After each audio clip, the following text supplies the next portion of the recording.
नमस्कार दोस्तों। दोस्तों, ज़िंदगी का असली रंग वही समझ पाता है जो गिरकर फिर उठना जानता है। अक्सर लोग सपनों की मंजिल तक पहुंचने से पहले ही हार मान लेते हैं, लेकिन कभी-कभी अधूरी मंजिल ही इंसान को ऐसा सबक दे जाती है कि वह आने वाली दुनिया को रोशनी दिखाने वाला बन जाता है। आज की कहानी है विजय की, एक ऐसा मुसाफिर जिसकी मंजिल अधूरी रह गई, लेकिन जिसने लाखों को आगे बढ़ने की राह दी। गांव में पला बड़ा विजय हमेशा से ही बड़े सपने देखने वाला एक लड़का था। उसके पापा छोटा सा बिजनेस करते थे और माँ घर संभालती थी। घर की हालत बहुत अच्छी नहीं थी, लेकिन विजय की आंखों में हमेशा चमक रहती थी। वह क्लास का सबसे तेज बच्चा था, लेकिन किताबों से भी ज़्यादा उसकी आंखें तारों में सपने ढूंढती थी। अक्सर वो छत पर बैठकर कहा करता कि एक दिन मैं भी आसमान को छू कर दिखाऊंगा और गांव के लोग भी गर्व से मेरा नाम लेंगे। 12वीं पास करने के बाद उसका सपना था आईआईटी में एडमिशन लेने का, लेकिन पैसों की तंगी थी। कई बार उसके पापा कहते थे कि बेटा इतना बड़ा सपना मत देखा कर, हमारी औकात नहीं है इतनी। पर विजय का जवाब हमेशा यही होता था कि औकात सपनों से नहीं, हिम्मत से बनती है पापा। उसने बिना किसी कोचिंग के सिर्फ पुराने नोट्स और गली के दोस्तों से किताबें मांगकर पढ़ना शुरू करा। दिन रात मेहनत, कई कई रातें बिना सोए, और आखिरकार उसका नाम आईआईटी की लिस्ट में आ गया। पूरा मोहल्ला खुश था। लोग कहते थे देखो, अब विजय भी आसमान छूने जा रहा है। आईआईटी में एडमिशन के बाद उसकी ज़िंदगी बदल गई। वहाँ हर तरफ स्मार्ट लोग, बड़ी बड़ी लैब्स और नए नए इनोवेशन। लेकिन एक चीज़ थी जो उसे हर पल चुभती, कि उसके पास पैसे नहीं थे। दोस्त कैफेटेरिया में पार्टी करते, विदेश जाने की बातें करते, लेकिन विजय लाइब्रेरी के एक कोने में बैठा रहता।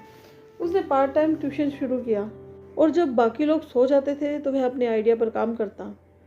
उसका सपना था सोलर से चलने वाली ऐसी मशीन बनाना जो गांव के गरीब किसानों के काम आए। तीसरे साल में उसे एक बड़ा मौका भी मिला, एक इंटरनेशनल साइंस प्रोजेक्ट के लिए। उसका आइडिया शॉर्टलिस्ट हुआ। अगर वह जीतता तो उसका नाम दुनिया तक पहुंचता, लेकिन किस्मत को शायद और इम्तिहान लेना था। प्रोजेक्ट से ठीक 2 महीने पहले ही उसके पापा बीमार पड़ गए। घर से कॉल आया, बेटा हमें तेरी ज़रूरत है। विजय ने सब कुछ छोड़कर घर लौटने का फैसला किया। उसकी रिसर्च अधूरी रह गई। प्रोफेसर ने कहा कि विजय, यह जिंदगी का बड़ा मौका है, इसे खो दिया तो शायद फिर कभी नहीं मिलेगा। पर विजय के लिए उस वक्त सबसे बड़ी जिम्मेदारी थी परिवार। उसने आंसू रोककर कहा, सर मेरी मंजिल अभी अधूरी रहेगी, लेकिन शायद ये अधूरापन ही मुझे एक नई राह दिखाएगा। पापा की हालत बिगड़ती गई। विजय ने पढ़ाई बीच में छोड़ दी और गांव लौटकर छोटे बच्चों को पढ़ाना शुरू कर दिया ताकि घर चले। लोग कहते, देखा आसमान छूने चला था और फिर वहीं लौट आया। सपने तोड़ दिए ना। लेकिन विजय ने हार नहीं मानी। उसने गांव के बच्चों को पढ़ाते पढ़ाते एक छोटा साइंस क्लब और शुरू किया। बच्चे कबाड़ से छोटी छोटी मशीनें बनाते और वह उन्हें समझाता कि सपने सिर्फ शहरों के लिए नहीं होते हैं, सपने गांव की मिट्टी से भी उठ सकते हैं। धीरे धीरे उसकी क्लास मशहूर होने लगी। आसपास के गाँव से बच्चे आने लगे। एक दिन एक एनजीओ ने उसके काम को नोटिस किया और उसे सपोर्ट किया। विजय ने बच्चों को वही प्रोजेक्ट सिखाया जो वह खुद पूरा कर नहीं पाया था, सोलर से चलने वाली मशीनें। कुछ सालों बाद उसके पढ़ाए हुए बच्चों ने वही मशीन बनाई और उसे नेशनल लेवल पर अवार्ड मिला। स्टेज पर बच्चे जब ट्रॉफी लेकर खड़े थे तो किसी ने पूछा, ये बच्चा किसका स्टूडेंट है? सभी बच्चों ने एक साथ कहा, हम विजय सर के स्टूडेंट हैं। उस वक्त विजय स्टेज के नीचे खड़ा था। उसकी आंखों में आंसू बह रहे थे। उसकी अपनी मंजिल अधूरी रह गई थी, लेकिन उसने दूसरों की मंजिलें पूरी कर दी। दोस्तों, ज़िंदगी हमेशा वैसे नहीं चलती है जैसा कि हम सोचते हैं। कभी सपने अधूरे रह जाते हैं, कभी मंजिल हाथ से निकल जाती है, लेकिन असली हीरो वही है जो उन अधूरे सपनों को हार में बदलने के बजाय नई राह बनाने में बदल दे।